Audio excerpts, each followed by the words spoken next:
महाकुंभ के दूसरे अमृत स्नान पर्व मौनी अमावस्या से पहले प्रयागराज के संगम क्षेत्र में भगदड़ मच गई। हादसे में 10 से ज्यादा लोगों की जान जाने की बात सामने आ रही है। घटना के बाद प्रधानमंत्री नरेंद्र मोदी ने उत्तर प्रदेश के मुख्यमंत्री योगी आदित्यनाथ के साथ बात की। विशेष सतर्कता बरतते हुए अखाड़ा परिषद ने अमृत स्नान रद्द करने का फैसला लिया है। लोगों को संगम क्षेत्र से बाहर निकालने के लिए बैरिकेडिंग हटा दी गई है। हालांकि अब भी संगम तट पर लाखों लोगों का तांता लगा हुआ है। भगदड़ के बाद भी लोग किसी न किसी तरह से संगम तट की तरफ जाने की कोशिश में जुटे हुए हैं। साधु संत लोगों ने संगम तट पर न जाने की अपील भी की है। यह अपरिसीमित भीड़ है और असंख्य भीड़ होने के कारण मुझे लगता है कि अखाड़ा परिषद का निर्णय हुआ और आचार्यों का निर्णय हुआ कि हम सब आज स्नान नहीं करेंगे और जनमानस की जो परेशानी है उसको हमें ध्यान में रखना चाहिए और परंपराओं को ध्यान में रखते हुए, क्योंकि भारतीय परंपराओं में संत का जो अस्तित्व है, संत का जो महत्व है, संत का जो कार्य है, वो जनमानस सर्वे भवन्तु सुखिनः सर्वे सन्तु निरामयाः सर्वे भद्राणि पश्यन्तु मा कश्चित् दुःखभाग् भवेत्। हम सभी को भद्र देखें, सभी के बारे में भद्र सुने, सभी के बारे में भद्र सोचें, उसको ध्यान में रखते हुए आज इस स्नान को वर्जित किया गया। इस स्नान को हमने स्नान करने से स्वयं को रोका और सभी अखाड़ों ने स्वीकृति दी और सब अखाड़ों ने इसको स्वीकार किया। तो हम बसंत पंचमी का स्नान धूमधाम से करेंगे।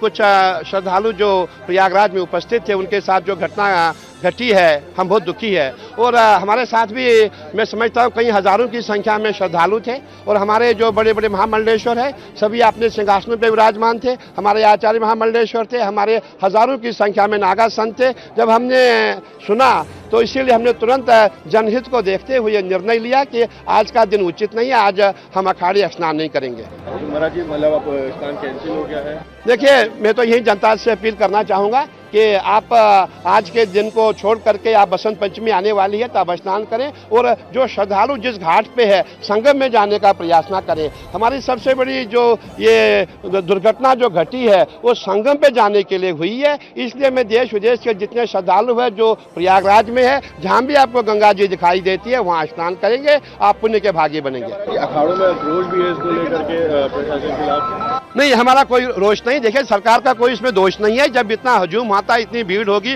करोड़ों की संख्या में जनता है, इसको कंट्रोल करना कोई आसान नहीं है। हम सबको सरकार को सहयोग करना चाहिए, प्रशासन को सहयोग करना चाहिए। अभी हम लोग आप लोगों के चैनलों के माध्यम से देख रहे हैं, दुखद घटना घटी है। जो भी हुआ है अच्छा नहीं हुआ है, उसको ध्यान में रखते हुए अखाड़ा परिषद ने फैसला लिया है।